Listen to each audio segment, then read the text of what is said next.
네, 저는 오늘 우리가 함께 읽은 고린도후서 6장의 말씀을 가지고 성도란 누구인가라는 제목으로 함께 은혜를 나누고자 합니다.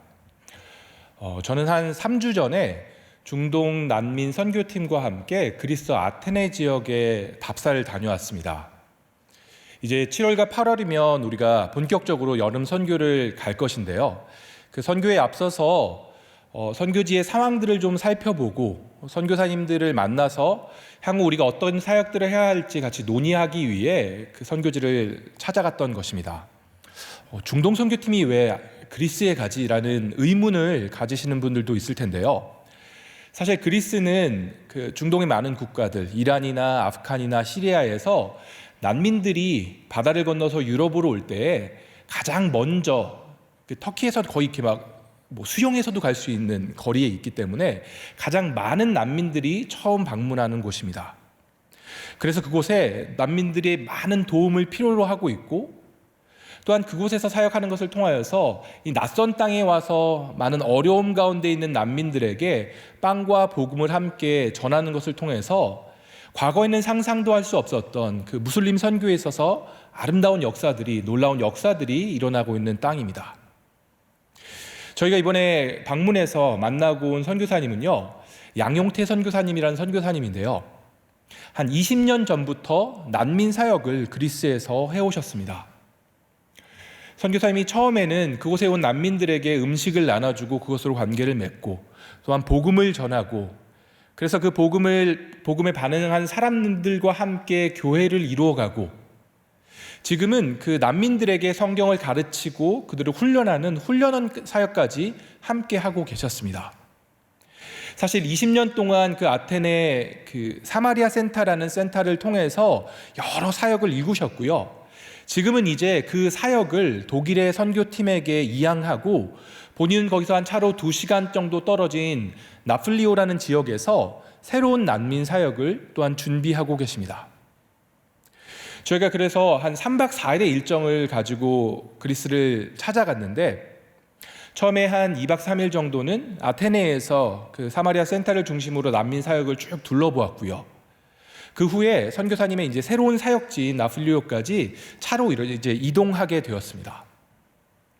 그런데 저희가 이제 이동하는 과정 가운데 선교사님께서 저희에게 오는 길에 이 중간 정도에 어떤 도시가 하나 있는데 거길 꼭 좀 한번 들러서 둘러보고 오면 좋겠다라고 이야기를 해주셨습니다.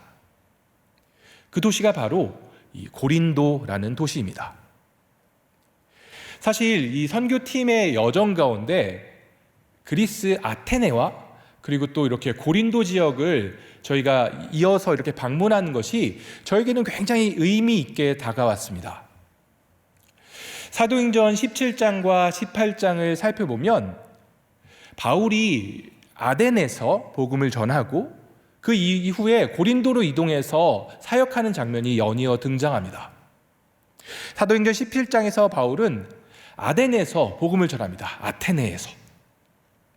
아레오바고 언덕에서 수많은 이방의 신을 섬기던 그 아덴 사람들에게 하나님이 누구신지, 진정한 하나님이 누구신지, 그리고 예수 그리스도의 부활이 무엇을 의미하는지를 그들에게 설파합니다.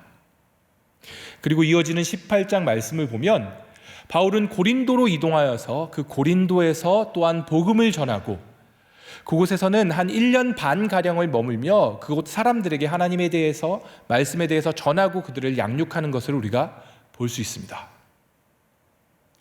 공교롭게도 저희 선교팀의 이 여정이 2000년 전 그 바울이 복음을 전했던 그 여정과 겹쳤고, 그러다 보니까 여행 중간중간 이 사도행전과 그리고 고린도서의 말씀을 묵상했습니다.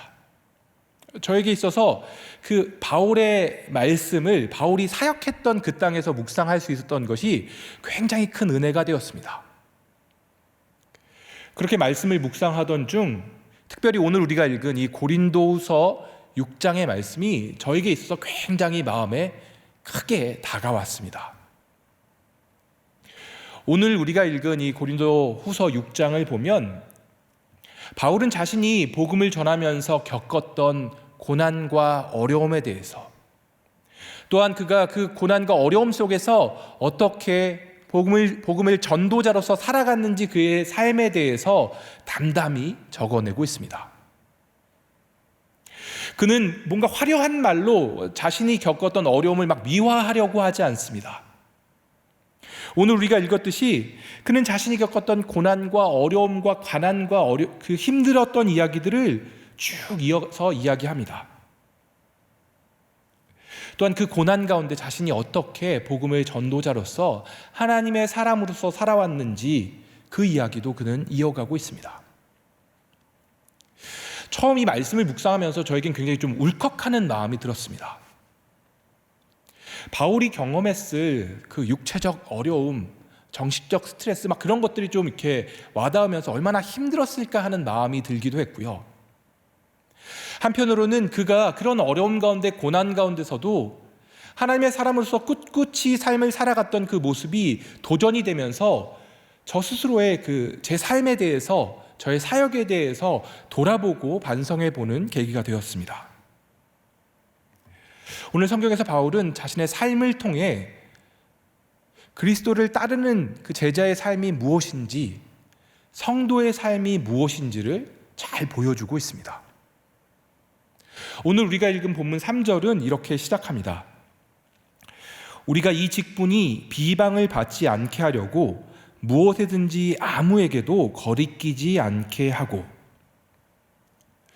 바울은 지금 자신이 이렇게 사역을 함에 있어서 다른 사람의 비방을 받지 않게끔 굉장히 주의하고 조심스럽게 사역하고 있다라고 이야기하고 있습니다. 자신이 무엇을 할지라도 아무에게도 어떠한 거리낌이 있지 않도록 굉장히 주의하여서 경계하여서 사역하고 있음을 그는 밝히고 있습니다.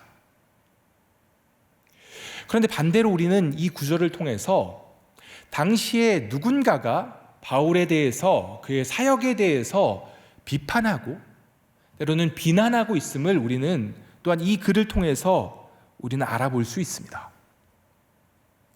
실제로 당시 이 바울의 주변에는 바울 자신에 대해서 그의 사도직에 대해서 바울이 하는 사역에 대해서 의심의 눈초리를 보내고 그를 비판하고 비난하는 사람들이 많이 있었습니다.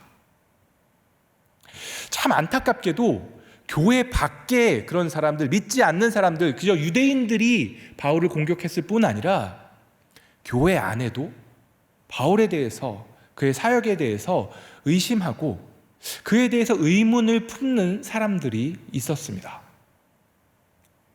특별히 오늘 이 편지의 수신자였던 그 고린도 교회의 성도들 가운데도 바울에 대한 의문과 의심들이 있었습니다.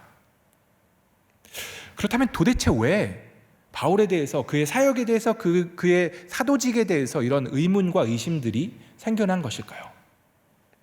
오늘 본문 4절과 5절은 이렇게 말합니다.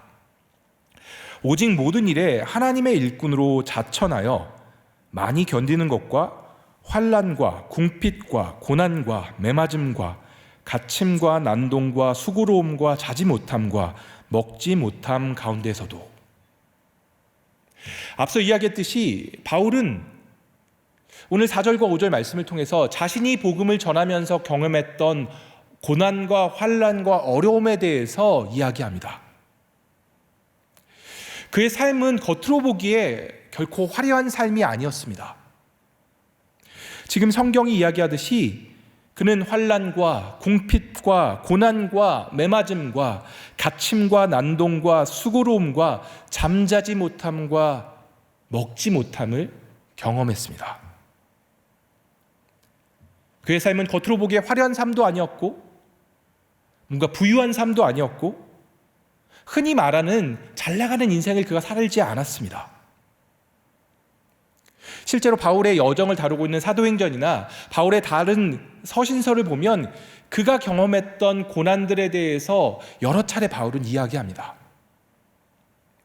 오늘 우리가 읽은 이 고린도 후서에서 몇 장 더 넘겨서 11장 말씀을 보면 이런 이야기들이 기록되어 있습니다. 11장 23절에서 27절인데요. 제가 한번 읽어드리겠습니다. 내가 수고를 넘치도록 하고 옥에 갇히기도 더 많이 하고 매도 수없이 맞고 여러 번 죽을 뻔하였으니 유대인들에게 40에 하나 감한 매를 5번이나 맞았으며 3번 태장으로 맞고 1번 돌로 맞고 3번 파선하고 일주야를 깊은 바다에서 지냈으며 여러 번 여행하면서 강의 위험과 강도의 위험과 동족의 위험과 이방인의 위험과 시내의 위험과 광야의 위험과 바다의 위험과 거짓 형제 중의 위험을 당하고 또 수고하며 애쓰고 여러 번 자지 못하고 줄이며 목마르고 여러 번 굶고 춥고 헐벗었느니라. 바울은 자신이 경험했던 어려움에 대해서 결코 부끄러워하지 않습니다. 그는 그가 당한 고난을 오히려 자랑스러운 것으로 여기며 자신이 그리스도와 함께 고난받은 것에 대해서 이렇게 담대하게 그것을 당연한 것으로 여기며 이야기합니다. 내가 이렇게 수없이 많은 매질을 당하고 풍파를 만나고 배가 파선하기도 하고 잘 먹지도 못하고 잘 자지도 못하고 이런 어려움을 겪었습니다. 이것이 바울에게 뭔가 부끄러움이나 그가 막 감추고 싶은 것이 아니라 오히려 그는 이렇게 자신이 경험한 어려움을 당연한 것으로 여기고 성경에서 여러 곳에서 이런 자신의 고난에 대해서 나눈 것을 우리가 알 수 있습니다. 더군다나 바울은 이런 고난과 어려움과 환난을 그저 막 이악 물고 억지로 버티고 내가 어떻게든 견딘다라고 이렇게 분노 가운데 이 어려움들을 보내지 않았습니다. 오늘 성경에서 6절과 7절 말씀은 이렇게 이야기합니다. 깨끗함과 지식과 오래 참음과 자비함과 성령의 감화와 거짓 없는 사랑과 진리의 말씀과 하나님의 능력으로 의의 무기를 좌우에 가지고.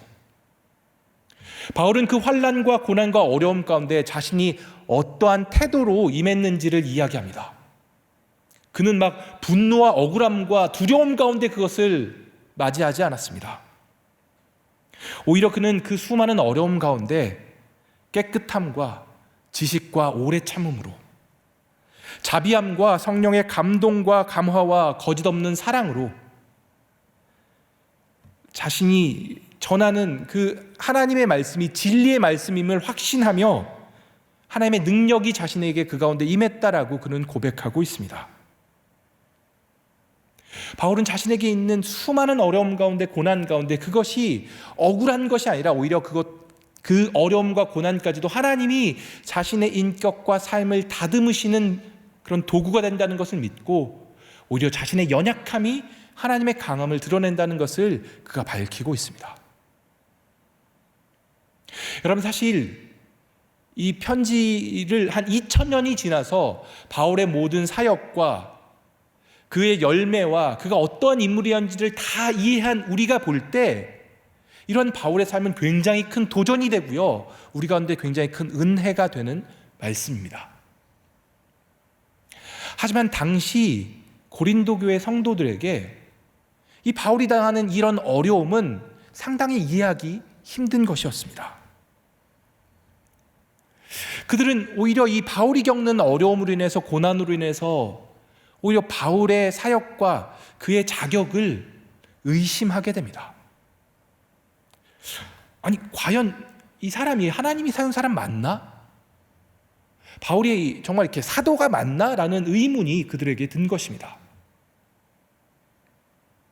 사실 우리가 한편으로 생각해 보면 고린도 교회 성도들에게 이 드는 그 바울에 대한 의문이 어찌 보면 당연한 것입니다.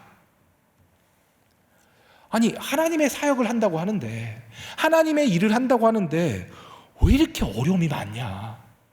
과연 그가 하나님의 일을 하는 게 맞을까라는 의문이 당시 고린도 교회 성도들에게 든 것입니다. 고린도 교회 성도들이 바라볼 때 그들의 시선에 있어서 바울은 너무 초라하고 궁상맞기까지 했습니다. 아니, 하나님의 일을 한다는데 왜 이렇게 힘든 일이 많고, 왜 이렇게 가난하고, 왜 이렇게 막 병들고, 왜 이렇게 초라해야 하는가? 아니, 우리 같이 그냥 뭔가 말씀을 배우는 사람이 아니라 이렇게 교회의 지도자고 하나님의 말씀을 가르치고 하나님의 사도라고 하는데 그가 왜 이렇게 고난받고 핍박받고 막 못 먹고 잠도 못 자고 저렇게 초라한 모습이어야 되는가? 저렇게 지질이 궁상으로 사역해야 되는가? 그것이 고린도 교회 성도들의 비춰진 바울의 모습이었습니다. 여러분, 그렇게 생각하면 고린도 교회 성도들의 마음이 좀 이해되지 않으십니까? 충분히 좀, 저는 한편으로 생각하면 그런 식의 의문이 들었을 거라고 생각합니다. 여러분도 혹 여러분 주변 사람에게 비슷한 의문을, 야, 너 교회 다니는 사람이 왜 그래? 라는 그런 비슷한 뭔가 안타까운 소리들을 들은 적이 있지 않으십니까? 야, 너 맨날 교회 다닌다고 하면서 너 맨날 교회에 살면서 너 사는 게 그게 뭐냐? 네가 그렇게 맨날 교회에서 기도하고 하는데, 야, 너 보면 뭐 이렇게 변변찮은 직장도 없고 아직 뭐 결혼도 못하고, 야, 네가 그렇게 맨날 기도하고 하나님께 나아가고 한다는데, 야, 그럼 좀 하나님이 널 좀 잘 살게 해줘야 되는 거 아니냐? 여러분도 여러분 주변에 믿지 않는 사람으로부터, 때로는 교회 안에 있는 다른 신앙의 어린 사람으로부터 비슷한 질문들을 받은 적이 있지 않으십니까?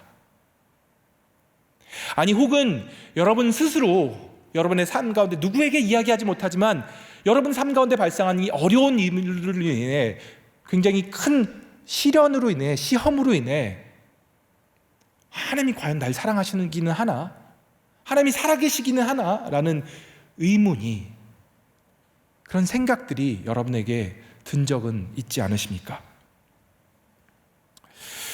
고린도 교회 성도들은 바울이 고난과 궁핍과 뭔가 좀 그 어려운 삶을 살기보다 그가 부유하고 성공하고 눈에 띄는 열매를 보여주는 삶을 살기를 바랬습니다. 그래서 자신들의 눈에 초라해 보이는 바울을 사도로 인정하고 싶지 않았습니다. 고린도 교회 성도들은 풍요롭고 뭔가 부유하고 높은 자리에 있는 것이 하나님의 축복이라고 생각했습니다.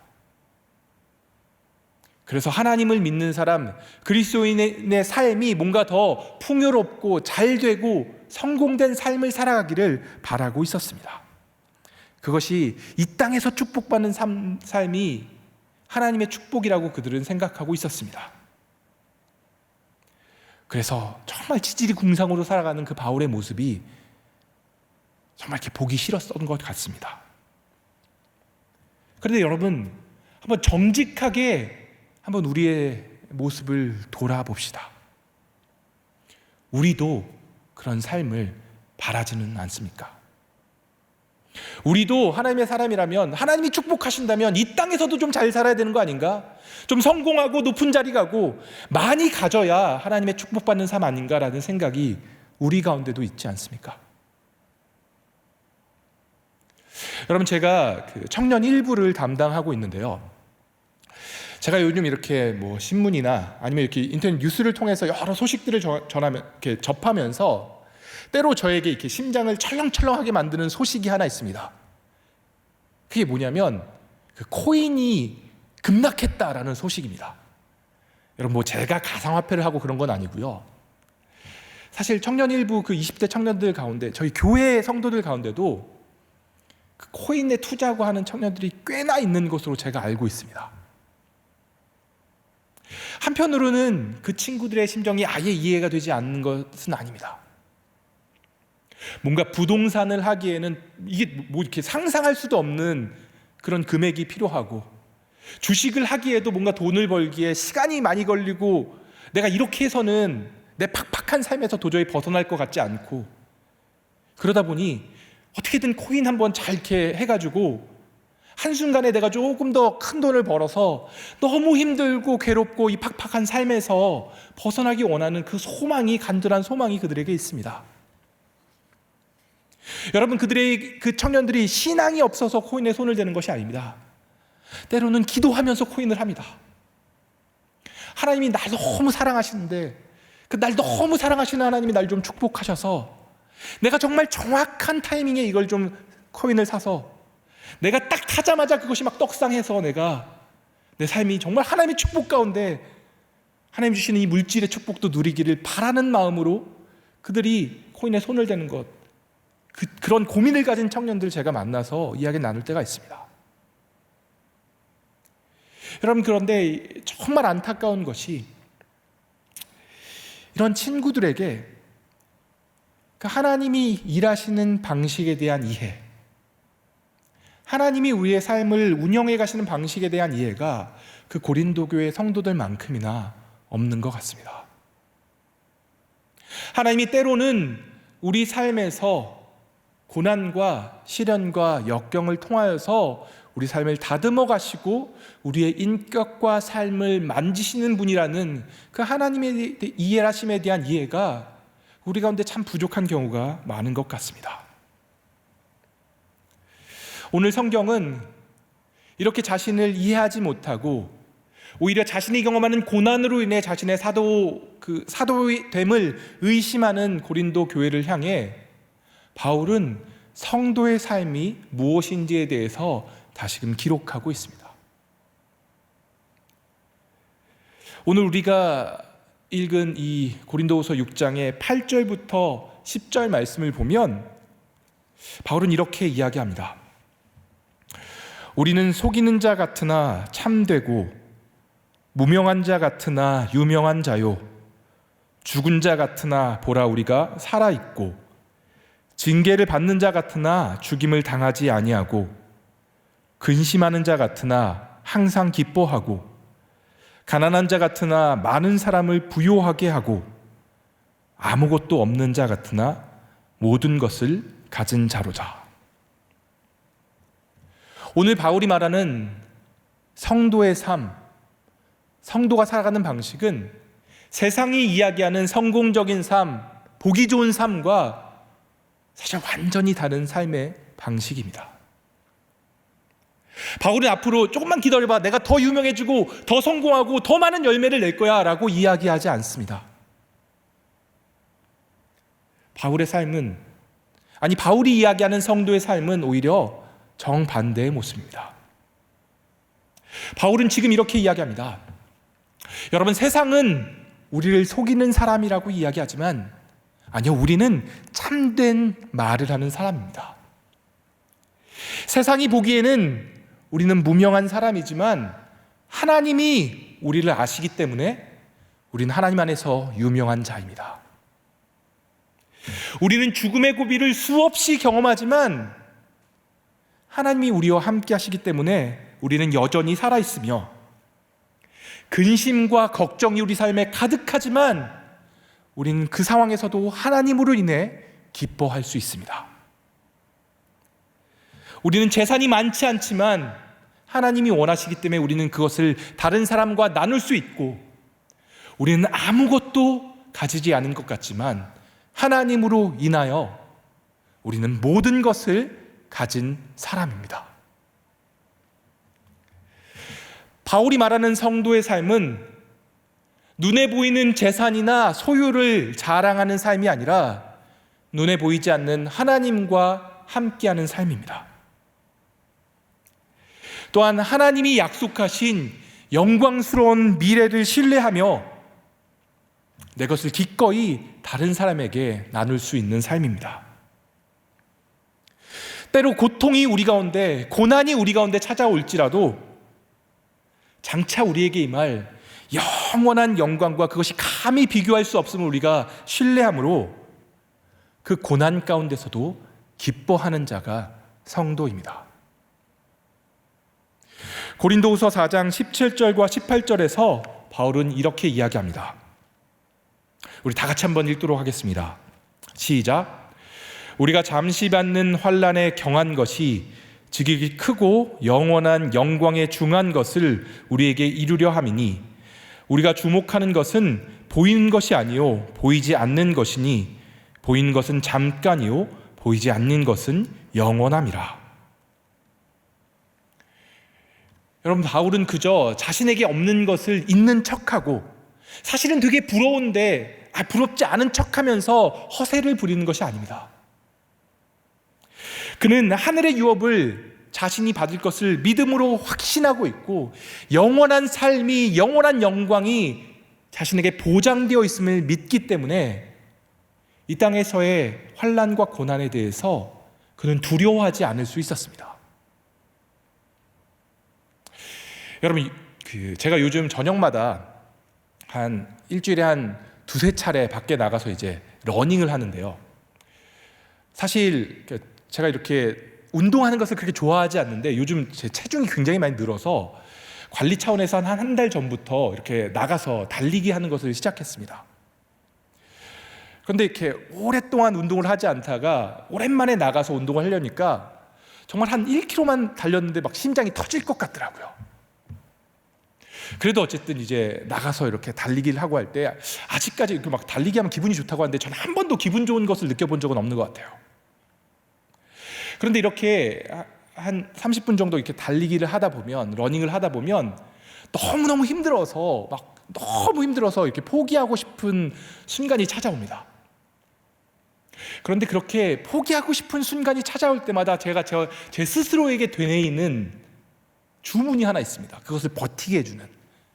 그게 뭐냐면 이 고통이 오래 가지 않는다. 조금 있으면 끝난다. 정말 죽을 것 같고 힘들 것 같지만 조금 있으면 끝나고 나는 이제 쉴 거다라는 생각을 계속 되뇌입니다. 제가 실제로 한 5km 정도 뛰고 오기 때문에 한 30분 정도 참으면 그 영원할 것 같았던 고난이 금방 사라집니다. 근데 한참 힘들 때는 이게 끝날 것 같지 않고 너무너무 힘들어요. 그럴 때마다 스스로 되뇌입니다. 금방 끝난다. 끝이 있다. 그리고 그 끝이 있다라는 생각이, 그 끝에 쉼이 있다라는 생각이 그 고난을, 그 잠시의 어려움을 버티게 해줍니다. 바울은 이 땅에서의 삶이, 그가 경험하는 그 고난과 어려움이 영원한 것이 아니라 오히려 잠시뿐이며 오히려 그에게 약속된 영원한 평안함이, 영원한 쉼이, 영원한 영광이 보장되어 있음을 그가 믿고 있었습니다. 뿐만 아니라 바울은 지금 그에게 찾아오는 그 고난과 어려움이 그저 의미 없는 고난, 의미 없는 어려움이 아니라 그 어려움을 통하여, 그 고난을 통하여 하나님이 자신의 인격과 삶을 다듬어 하나님의 도구로 만들어가고 계심을 그는 믿고 있었습니다. 로마서 5장 3절과 4절에서 바울은 이렇게 이야기합니다. 다만 이뿐 아니라 우리가 환난 중에도 즐거워하나니 이는 환난은 인내를, 인내는 연단을, 연단은 소망을 이루는 줄 알미로다. 여러분, 성도의 삶은 그저 하나님을 이용해서 내가 원하는 꿈을 성취하는 것이 아닙니다.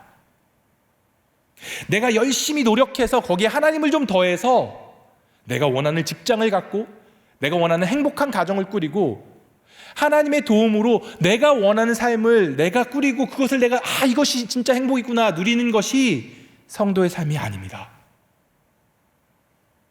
오히려 성도의 삶은 나에게 찾아오는 모든 환경과 상황을 이용하셔서 하나님이 나를 다듬으시고 하나님이 나를 사용하시고 하나님이 나를 하나님의 방법대로 빚어가실 수 있도록 내 삶을 하나님께 내어드리는 것입니다.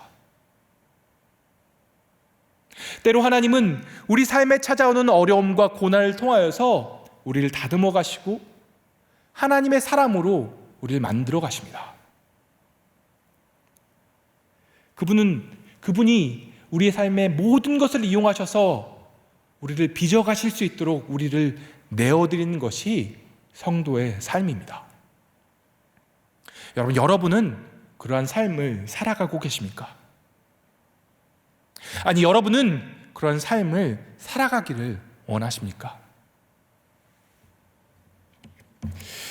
이제 말씀의 결론을 맺고자 합니다. 제가 오늘 설교를 시작하면서 제가 중동 선교 답사 다녀온 이야기로 오늘 설교를 시작했는데요. 오늘 설교의 마무리도 제가 이번에 그리스에서 함께 했던 그 양용태 선교사님께 들은 이야기, 그 선교사님의 삶의 이야기로 오늘 설교를 좀 마무리하고자 합니다. 현지에서 3박 4일 시간을 보내면서 그 양용태 선교사님과 굉장히 이렇게 많은 이야기를 나누고 선교사님의 삶에 대해서 듣고 제가 많이 도전을 받을 수 있었는데요. 지금도 굉장히 이렇게 저에게 이렇게 기억에 남는 이야기가 선교사님이 처음 하나님을 경험하고 선교사님께서 이렇게 선교사로 헌신하고 그리스도에 처음 오게 됐을 때 이야기가 저에게 굉장히 큰 도전이 되었습니다. 선교사님이 청년 시절에 이렇게 다니셨던 교회가요, 요 가까운 이 후암동에 있는 후암 장로교회입니다. 처음에 본인이 청년 시절에 이렇게 신앙이 좋은 사람이 아니었다라고 선교사님이 이야기하시더라고요. 양태 선교사님이 본인 이야기로는 자기는 거의 그 청년 시절에 알코올 중독자였다고. 그런데 그렇게 자기가 이렇게 늘 놀기 좋아하고 늘 술에 빠져서 살고 있던 자기가 우연한 계기에 그 청년부 수련회에 참석하였고 거기서 자신을 인격적으로 만나주신 하나님을 경험함으로 자기 삶이 완전히 변화됐다라고 이야기하셨습니다. 하나님을 경험하고 정말로 하나님을 위해서 자기가 이제 살아야겠다고 결심한 이후에 선교사님이 이 칼빈 신학교를 야간으로 이렇게 다니고 신학을 공부하시고 선교사로 이렇게 헌신했다라고 합니다. 그리고 그렇게 헌신한 이후에 1989년도에 당시 이 후암 장로교회 목사님, 담임 목사님의 소개로 그리스 지역으로, 아테네 지역으로 처음 선교사로 파송을 받았다고 합니다. 그런데 그렇게 분명한 하나님의 인도하심이 있어서 아테네로 나왔는데 그곳에서의 삶은 뭔가 평안함이나 안정과는 전혀 상관없는 삶이었다고 합니다.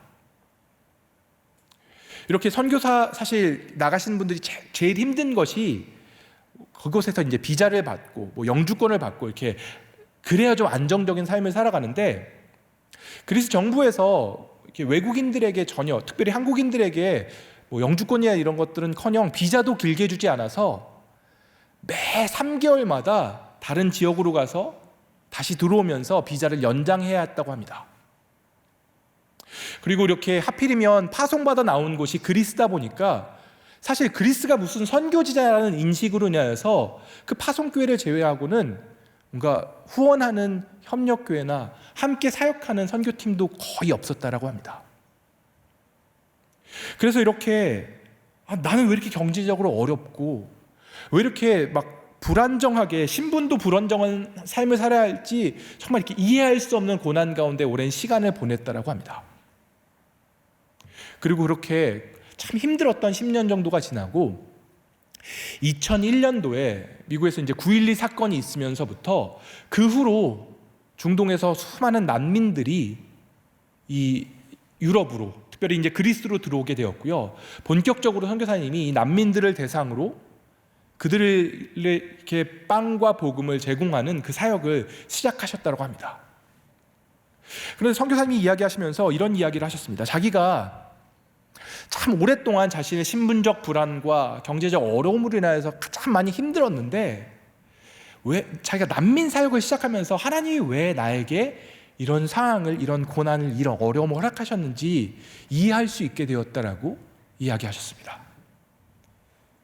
자기가 그 오랜 기간 동안 사실 선교사로 와 있었지만 거의 그 난민들과 다를 바 없는 삶을 사셨다라고 해요. 그래서 이 난민들이 왔을 때 누구보다도 더 그들의 어려움과 그들의 불안정함과 그들의 부족을 이해할 수 있었고 그래서 정말 마음을 다해 그들을 섬길 수 있었다라고 이야기하셨습니다. 저는 이 이야기를 들으면서 하나님께서 그 고난 가운데 어려움 가운데 선교사님을 다듬어 가시고 준비시키신 그 방식에 놀라지 않을 수 없었습니다. 고린도후서 1장 6절은 이렇게 이야기합니다. 우리가 환난 당하는 것도 너희가 위로와 구원을 받게 하려는 것이요 우리가 위로를 받는 것도 너희가 위로를 받게 하려는 것이니 이 위로가 너희 속에 역사하여 우리가 받는 것 같은 고난을 너희도 견디게 하느니라. 하나님은 우리가 경험하는 고난과 어려움을 통하여서 우리의 인격과 삶을 다듬어 가십니다. 그리고 그렇게 다듬어진 인격과 삶을 통하여서 하나님은 같은 어려움에 처한 같은 고난 가운데 있는 사람을 바라보게 하시고 그들 가운데 하나님의 사랑을 전할 수 있게 하십니다. 우리가 그들을 공감할 수 있게 하시고 하나님의 사랑을 흘려보낼 수 있게 우리를 사용하십니다. 여러분, 여러분의 삶 가운데 지금 말할 수 없는 고난과 아픔과 누구에게도 이야기하지 못하는 상처가 있습니까? 여러분, 그 고난과 아픔과 상처를 혼자 안고 가지 마시고 우리의 모든 상황 가운데, 우리의 모든 순간 가운데 함께하기 원하시는 하나님을 여러분의 상처와 아픔과 고난의 순간 가운데 초청하시고 그 함께하시고 여러분들을 만지시고 회복시키시는 하나님을 경험하게 되시길 바랍니다. 하나님께서 여러분과 함께하시고 그 어려움의 순간을 손 붙들고 우리를 위로하시며 이기게 하실 것입니다.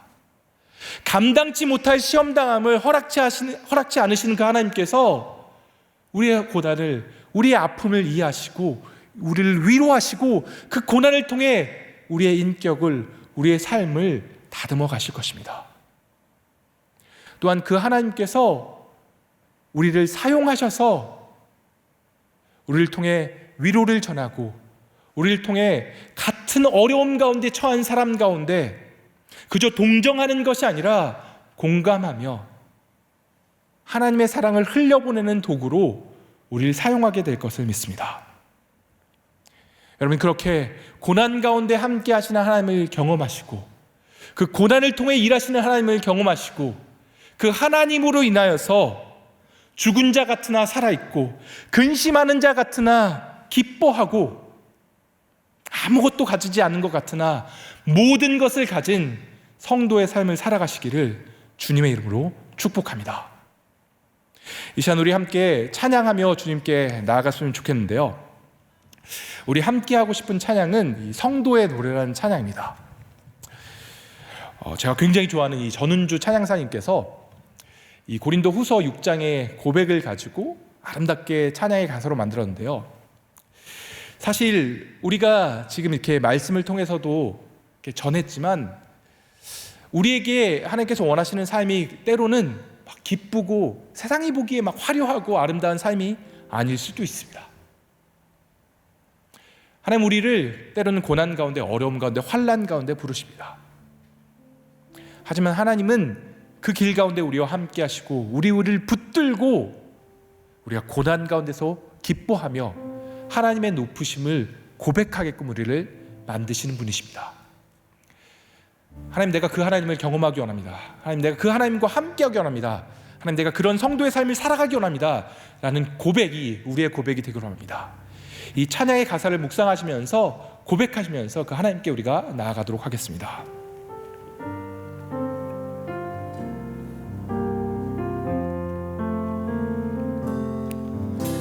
환난, 가난과 고난, 수고로움 속에도 성도는 그 믿음을 지켰네. 주를 섬기는 일에 자신을 다 드리며 진리의 말씀과 성령으로 그 길을 걸었네. 그리스도 안에서 새롭게 하시고 그리스도로 인하여 자유케 되었네. 우리는 무명하나 유명한 자요, 주의 위기 속에도 참 생명 가졌고 근심 하나 기뻐하며 가난하나 다른 일을 부욕해 하는 자로. 우리 처음부터 한 번 더 고백하겠습니다. 환난과 고난 수고로움 속에도 성도는 그 믿음을 지켰네. 주를 섬기는 일에 자신을 하늘이며 진리의 말씀과 성령으로 그 길을 걸었네. 그리스도 안에서 새롭게 하시고 그리스도 안에서 새롭게 하시고 그리스도로 인하여 자유케 되었네.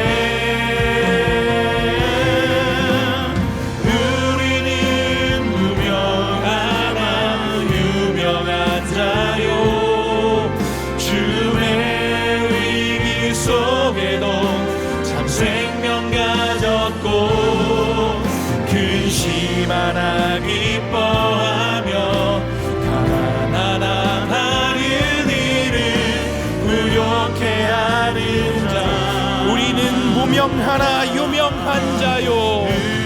우리는 무명하나 유명한 자요.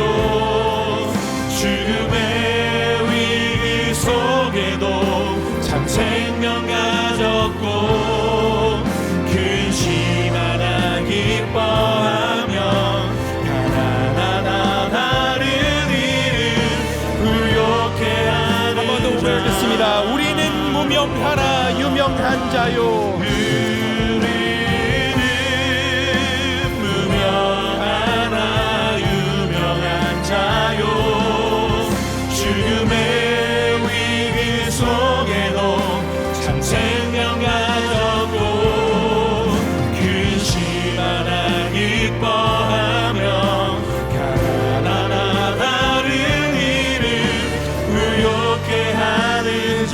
근심하나 기뻐하며 근심하나 기뻐하며 가난하나 다른 일을 부욕해 하는 자로다. 이 시간 하나님께 나아가 정직하게 우리의 마음을 좀 털어놓으며 기도했으면 좋겠습니다. 여러분, 혹 여러분의 삶 가운데 말할 수 없는 고난과 탄식과 어려움이 있으십니까? 여러분, 이유를 알 수 없는 핍박의 어려움이, 상처가 여러분의 삶 가운데 있습니까? 여러분, 그 어려움 가운데, 그 고난 가운데, 그 핍박 가운데 하나님을 초청하십시오. 하나님이 결코 여러분을 홀로 두지 않으실 것입니다. 하나님, 내가 이 어려움 가운데 하나님으로 말미암아 내가 정말 죽을 것 같은 이 어려움 가운데 기뻐할 수 있게 하시고, 하나님으로 말미암아 내가 이 어려움이 반전이 되어 내가 하나님을 찬양하는 기회가 되게 하여 주십시오. 하나님, 내가 너무 힘든데 내가 이 어려움 가운데서도 하나님 바라보게 하여 주시옵소서.